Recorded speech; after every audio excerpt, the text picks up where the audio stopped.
بسم اللہ الرحمن الرحیم نحمدہ و نصلی علی رسولہ الکریم اما بعد۔ اللہ کرے کہ قدرت کا کچھ ایسا کرشمہ ہو جائے، کچھ ایسا معجزہ ہو جائے کہ وہ حقیقت جو اللہ رب العزت نے مجھ پر کھولی ہے وہ آپ لوگوں پر بھی کھل جائے اور یہ سب باتیں آپ لوگوں کی سمجھ میں آ جائے۔ اللہ کے واسطے اس میں غور کیجئے اور اپنے اندر جتنی بھی سوچنے سمجھنے کی صلاحیت ہے سب کے سب سوچنے سمجھنے پہ لگا دیجئے۔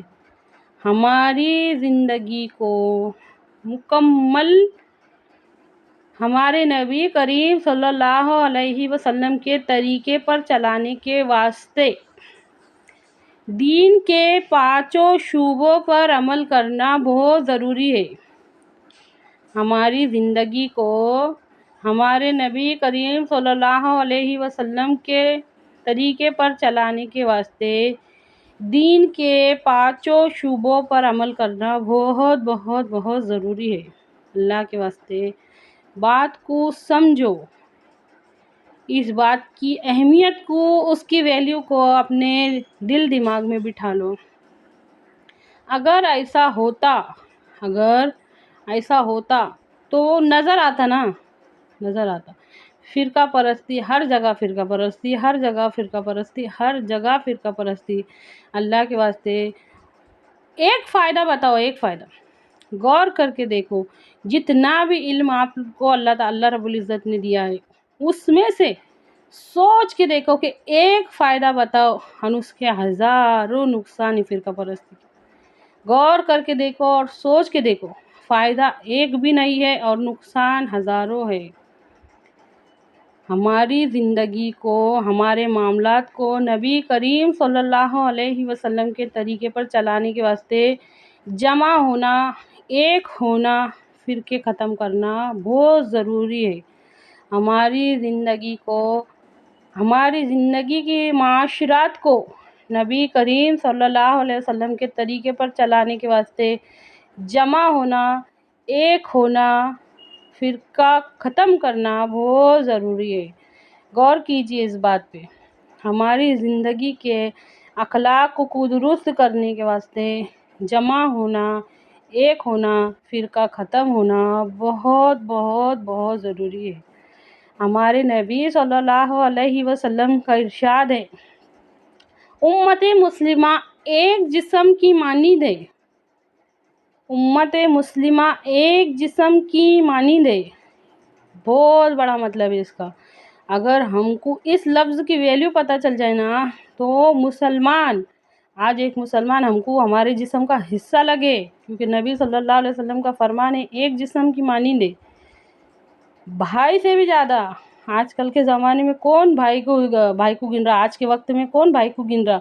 بھائی سے بھی بڑھ کے ایک جسم کا حصہ ہے امت مسلمہ۔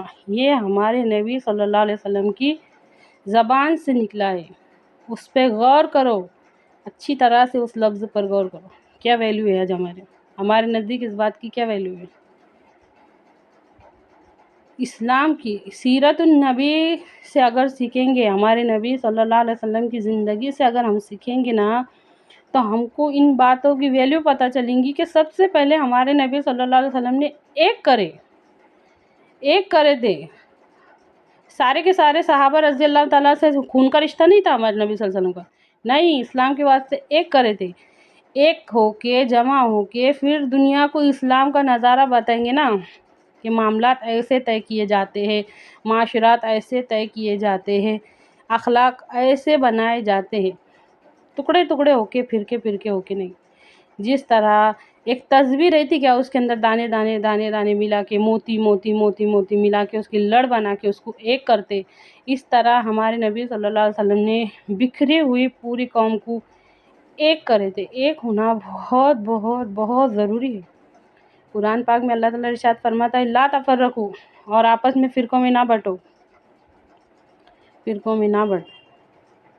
اچھی طرح سے سمجھیے اس بات کو۔ ہمارے نبی صلی اللہ علیہ وسلم کا ارشاد ہے کہ ہوگا یہ قرب قیامت، میری امت 73 فرقوں میں بٹیں گی، لیکن یہ کہا تھا کہ بانٹو نہیں کہا تھا، بٹیں گی، اس کا مطلب یہ نہ نکالو۔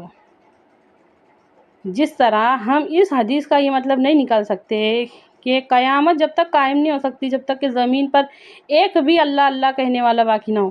اب اس کا کیا مطلب نکالیں گے کہ اللہ اللہ مت بولو؟ اچھی طرح سے سمجھیے، قرب قیامت میری امت 73 حصوں میں بٹیں گی کہا تھا، یہ نہیں کہا تھا کہ بانٹو۔ اللہ کے واسطے یہ فرقہ پرستی ختم کرو۔ ذرا سوچ کے دیکھو کہ کیا کوئی دنیا کے کاروبار کرنے والے کچھ بھی، چاہے وہ ایک کرانے کی دکان چلاتے، میڈیکل اسٹور چلاتے، کچھ بھی چیز کو اگر بیچنے کا رہے تو ان کی دکان کے اوپر وہ اپنے فرقے کا نام ڈالیں گے؟ ہرگز نہیں ڈالیں گے۔ کیوں؟ کیونکہ اس سے میرا نقصان ہوگا، دنیا کا نقصان ہوگا۔ دنیا کا نقصان برداشت نہیں کر سکتے، دین کا نقصان ہو جائے وہ برداشت کریں گے۔ اے اللہ کہنے سننے سے زیادہ عمل کی توفیق دے، آمین۔